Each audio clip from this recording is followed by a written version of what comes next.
immeasurable personality.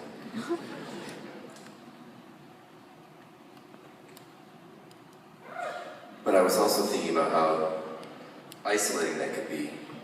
Lack of community, you know, and this idea of independence. I'm not quite sure where I was going with this story.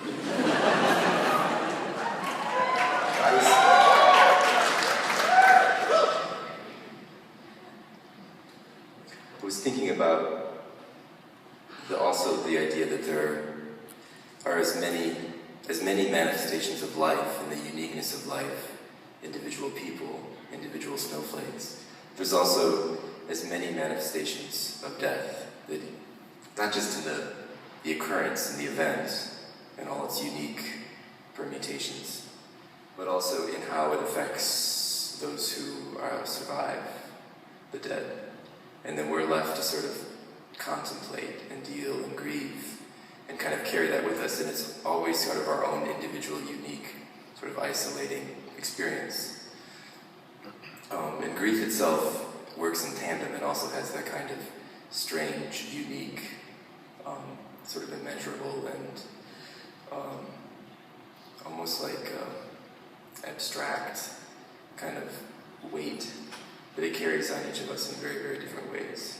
Like when my first pet rat died, his name was Mr. Bossy Pants, and he was an albino rat.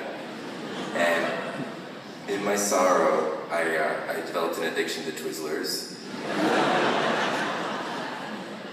And then in college, when my grandma died, I started smoking pot. I became a pothead for like 2 weeks. It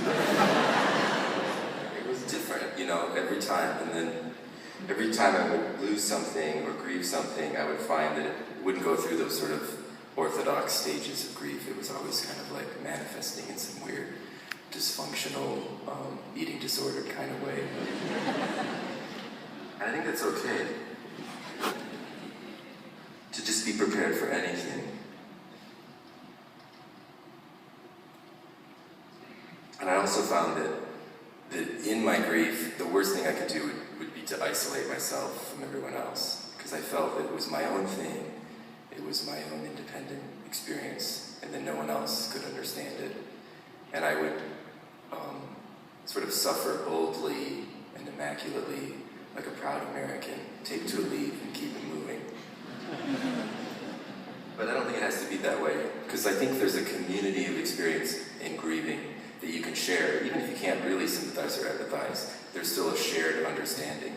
We've all lost many things, and we all continue to move onward. And we all continue to sort of share in each other's suffering. And I think there's a real sense of community in that it's not just a lonely experience, but it can be a very communal and social thing. You know, in New Orleans, sometimes when there's these funerals and they go down the street and they dance and they sing and they carry the coffins and they dance on the coffin. They all surround it and everyone's carrying this coffin. And it's a big party. I don't know, I think that's probably like a really healthy way of dealing with death. Instead of just sort of like grieving alone in a room, listening to The Cure.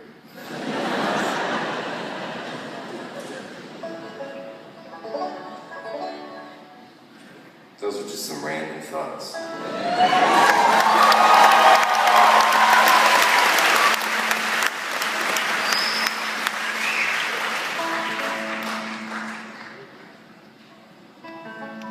And when I'm really feeling lonely, I ask He-Man what he would do.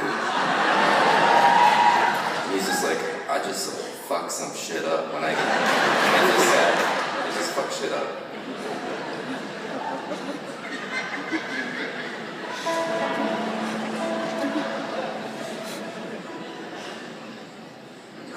No, peace and love is the answer, He-Man. Forgive and reconcile.